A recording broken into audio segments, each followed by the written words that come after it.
अगर मैं आपसे कहूं कि एक आदमी 45 दिन तक लापता रहा, उसके घर वाले उसे हर जगह ढूंढते रहे, पुलिस भी उसकी तलाश करती रही, लेकिन जिस घर में लोग रोज आना जाना करते थे उसी घर की बाथरूम के नीचे उसकी लाश दफन थी। और सबसे हैरानी की बात, जिस इंसान पर शक कम था, पुलिस के मुताबिक वही इस पूरी कहानी का सबसे बड़ा किरदार निकला। ये कहानी सिर्फ एक मर्डर की नहीं है, ये कहानी है प्लानिंग, डिसेप्शन, इन्वेस्टिगेशन और एक ऐसे राज की जो लगभग 1.5 महीने तक सीमेंट और टाइल के नीचे छुपा रहा।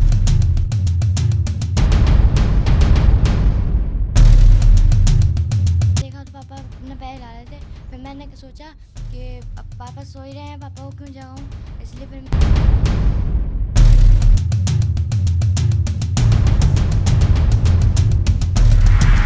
ये कहानी उत्तर प्रदेश के आगरा के सिकंदर एरिया की है। यहाँ सुरेंद्र कुमार शर्मा अपनी वाइफ रूबी, अपनी माँ और 2 बेटियों के साथ रहते थे। पड़ोसियों के लिए ये एक आम परिवार था, रोज की जिंदगी चल रही थी। लेकिन पुलिस के मुताबिक घर के अंदर पति पत्नी के बीच काफी समय से तनाव चल रहा था। इन्वेस्टिगेशन में पुलिस अब इस बात की भी जांच कर रही है कि रिश्तों में खराबी और अन्य वजह इस केस से कितनी जुड़ी हुई थी। अभी तक इस पर कोर्ट का कोई फाइनल निष्कर्ष नहीं आया है। पुलिस रिपोर्ट के मुताबिक 18 मई 2026 के बाद सुरेंद्र अचानक गायब हो गए। फैमिली को बताया गया कि सुरेंद्र घर छोड़ के चले गए हैं। कभी कहा गया कि झगड़ा हुआ था और कभी ये भी कहा गया था कि वो नाराज होकर निकल गए। और धीरे धीरे सब लोग इसी बात पर यकीन करने लगे, लेकिन किसी को नहीं पता था कि जिस घर से उनके गायब होने की कहानी सुनाई जा रही थी, उसी घर के अंदर एक बहुत बड़ा राज छुपा हुआ था। दिन बीतने लगे, 1 दिन, 2 दिन, 2 हफ्ता, फिर कोई हफ्ते, लेकिन सुरेंद्र का कोई पता नहीं चला। आखिरकार 26 मई को मिसिंग रिपोर्ट दर्ज करवाई गई। पुलिस ने सीसीटीवी चेक किया, रिश्तेदारों से पूछताछ हुई, फोन रिकॉर्ड्स देखे गए, हर एंगल से तलाश शुरू हुई, लेकिन सुरेंद्र का कोई ट्रैक नहीं मिला। ये इन्वेस्टिगेशन धीरे धीरे माइस्ट्री बनती जा रही थी। पुलिस के मुताबिक लगभग 45 दिन तक घर वालों और पुलिस को बार बार यही बताया गया कि सुरेंद्र घर छोड़कर चले गए हैं और वापस आ जाएंगे।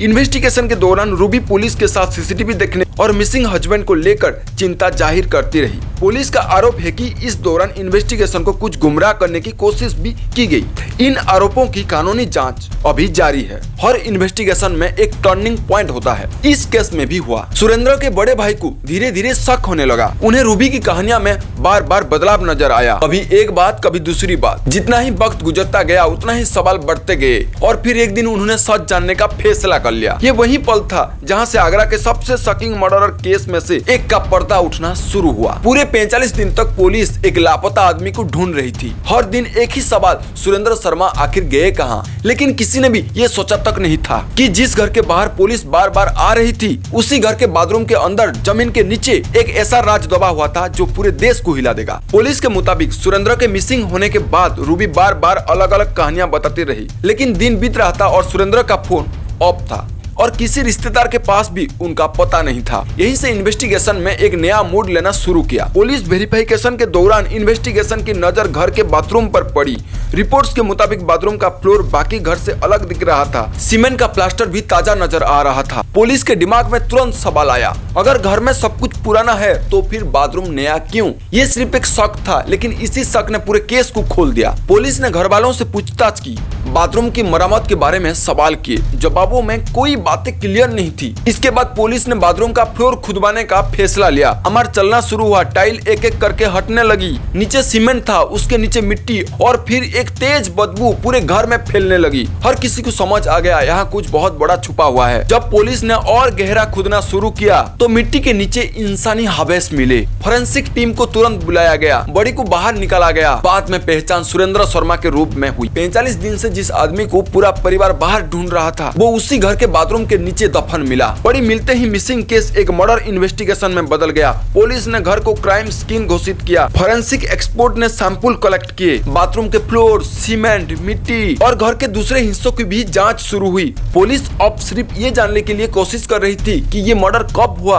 और बॉडी को बाथरूम के नीचे कैसे छुपाया गया। पुलिस का आरोप है कि मर्डर के बाद बॉडी को बाथरूम में दफन किया गया और उसके ऊपर नया फ्लोर बनवाया गया ताकि किसी को शक ना हो। इन्वेस्टिगेटर ये भी जांच कर रहे हैं कि क्या इस कवर अप में किसी और ने मदद की थी। इस बारे में अभी जांच जारी है और कोर्ट ने इस पर कोई अंतिम फैसला नहीं दिया है। और पुलिस के सामने सबसे बड़ा सवाल था। पुलिस के मुताबिक पति पत्नी के बीच काफी समय से विवाद चल रही थी। मीडिया रिपोर्ट्स में कुछ अन्य संभावित मोटिव्स की भी चर्चा हुई है, लेकिन इनमें से किसी पर भी कोर्ट ने अभी तक फाइनल निष्कर्ष नहीं दिया है। पुलिस इस बात की भी जांच कर रही है कि बाथरूम का फ्लोर दोबारा बनवाने में क्या किसी राजमिस्त्री या अन्य व्यक्ति की मदद ली गई थी। अगर किसी ने सिर्फ कंस्ट्रक्शन का काम किया था तो क्या उसे असल हकीकत का पता था या उसे सिर्फ एक आम मरम्मत का काम बताया गया था। सब सवाल अभी इन्वेस्टिगेशन का हिस्सा है और इन पर अंतिम सोच कोर्ट की प्रक्रिया के बाद ही सामने आएगा। बॉडी मिलने के बाद पुलिस ने रूबी शर्मा को गिरफ्तार किया। इसके बाद कोई घंटों तक पूछताछ हुई।